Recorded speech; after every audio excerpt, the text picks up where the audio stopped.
comme je viens juste de le dire, c'est un métier de passion. Du coup, ça paraissait beaucoup plus clair dans ma tête. Je m'appelle Enzo, j'ai 20 ans, je suis en 3e année de Bachelor Game Design à Sup de Création, donc je suis un grand fan de jeux vidéo, de pop culture et de sport aussi, parce que je pratiquais la boxe pendant pas mal d'années. Du coup, c'était sur un salon des métiers d'avenir, donc je suis passé devant le stand de Sup de Création, j'ai parlé avec Julien, le responsable des admissions, et j'ai décidé de rejoindre l'école après. On nous donne un brief le lundi matin. Donc il y a déjà toute une première phase d'immersion dans le brief, dans l'univers, se mettre au clair aussi sur ce qui est demandé. Et on doit avoir un rendu du coup le vendredi après-midi au plus tard. Et donc c'est toute une semaine qui est généralement assez intense. Alors ça c'est une excellente question.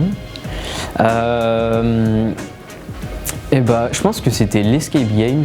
De créer vraiment un escape game qui était concret, voilà, la déco était nickel et tout.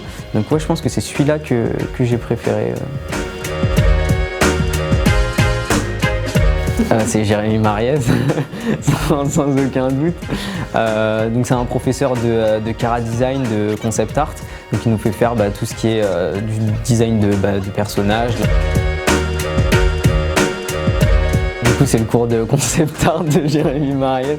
Mais même au-delà de ça, je pense que ça aurait été mon cours préféré parce que personnellement, je veux vraiment me centrer sur tout ce qui est design et création de personnages.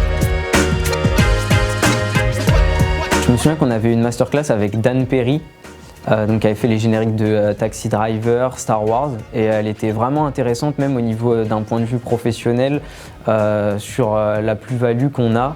Et quand il disait que c'était toutes ces années d'expérience et sa plus-value à lui, sa pratique, ses compétences qui définissaient son prix en fait. Alors dans l'idéal, moi j'aimerais bien rentrer dans un grand studio style Ubisoft ou même Dontnod pour avoir vraiment de l'expérience de senior concept artiste, etc. Mais sinon je suis pas du tout fermé à tout ce qui peut être dans les petites startups, histoire de faire vraiment plein de choses différentes, de toucher un peu à tout, de faire du code, de la 3D, du concept, etc. Ah oui, sinon je voulais ajouter que du coup moi mon objectif ça serait de créer en fait des persos qui sont charismatiques, originaux et qui véhiculent des émotions. Donc je pense un peu, parce que j'ai grandi avec ça, donc tout ce qui est Sangoku, Naruto, vraiment des persos qui marquent. Alors ce serait famille, créativité et épanouissement.